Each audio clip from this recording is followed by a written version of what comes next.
Hey, what's up, Seventine here, taking a look at the pirate-themed Moba, Pirates Treasure Hunters.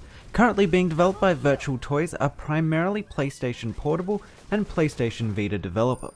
Pirates Treasure Hunters attempts to expand on the traditional Moba gameplay, introducing additional features like pilotable land and waterborne vehicles, as well as ranged and melee weapons for every character. Immediate similarities are made when in comparison to Dead Island's now shut down Moba Epidemic, with the game's main mechanics being quite similar, with movement being based on your keyboard's WASD keys rather than right mouse click pathing, and each character having both a melee and a ranged weapon. With your mouse not acting as your movement input, it's purely dedicated at being an aiming reticule for your weapons and for piloting the various vehicles. The different types of weapons vary quite a bit, at least on the range side of things, with Gatling guns, pistols, sniper rifles, bows and cannons all making an appearance. The sniper rifle especially has something pretty unique to it, being able to scope in and aim all the way across the map as long as there isn't any obstacles lying in your way. As for the melee weapons though, well, most of them act pretty much the same, having you spamming attacks in close quarters in hopes to get out more damage than your opponent. Finally, there is one more weapon slot that is dedicated to some sort of grenade, satchel, or something of the sorts that will allow you to deal some large AoE damage. The different vehicles in the game are an interesting addition to the genre that we haven't really seen before, and they're mostly used as a way to speed up the game if it's dragging on for a bit too long. Each vehicle has a driver's seat and a gunner's seat, so you'll have to work together to make them most effective, or just move them up to a high combat area and use it like a movable turret.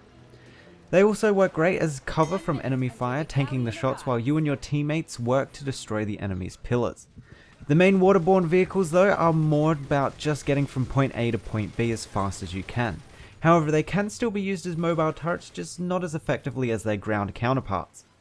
About halfway into the game, a massive galleon will spawn into the map, packing 2 cannons that deal a devastating amount of damage to both characters and buildings in a large area, with the team controlling it being able to quickly destroy pillars and push down the lanes. While these vehicles are a good way to get around the map, there is also another unique mechanic that allows you to go from lane to lane extremely quickly, and that's delivered by this grappling mechanic. There are certain points in the middle of the map that you can grapple to, making traversing the map quite easy. The character variation is a part of the game that struggles a little, with the game pigeonholing itself with a pirate theme and characters that look awfully similar to each other. The different abilities available are also a little bit lackluster, with most of them consisting of small buffs rather than any interesting attacks or effects, until you get to your ultimate at least. Leveling up during the game is quite different from the usual too, giving you options to level up your abilities, your attacks and your base stats. There are no items purchasable during the game, so these level ups are where all of your performance upgrades will come from, so you kind of have to choose right from the get-go what kind of build you want to go for. The upgrades are pretty significant, so it's best to upgrade as soon as possible, as it could be the difference between dealing something like 800 damage with each hit, or something like 1200 damage. The main game mode available currently is a 2-lane version of your typical Moba map. The towers have been replaced by circular zones containing multiple pillars that need to be destroyed, with nearby cocoons that spawn spiders that will defend the zone. There are no minions that push the lane, so you'll need to find something else to tank the spiders and enemies defending the points.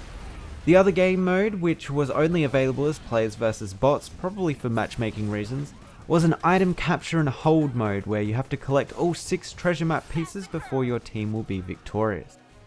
Being a free-to-play game, most of the characters are locked awaiting either in-game currency or microtransactions to unlock them, as standard for these types of games. However, there are also spells that you can purchase that act much like summoner spells in other games. These spells are consumed on use, requiring you to continually purchase them, and their effects can be quite significant, with some able to increase your defense by 100% for a short duration, or respawning straight away after death. Other features of the game include amulets that are awarded after games or purchased in the shop that act like ruins in other MOBAs, giving you very slight bonuses to a variety of stats. Cosmetic skins are also available but can only be purchased with the premium currency as is usual. The game's client actually works very similar to Riot's League of Legends client, with an out-of-game interface with some chat options. Then when you start a game, a new maximized window takes over for the actual match. Lastly, there will be a ranked matchmaking added to the game, but that will be added in at a later date.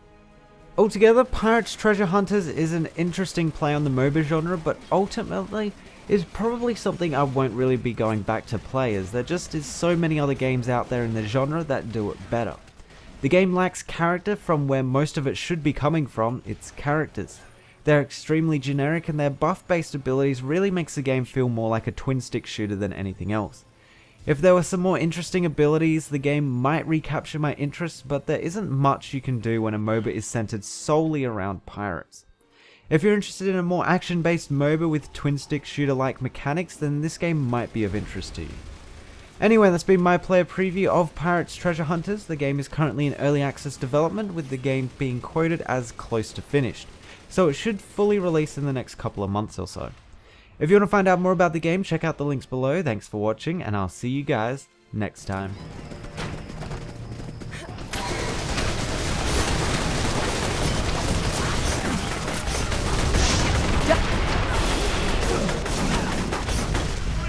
Unstoppable!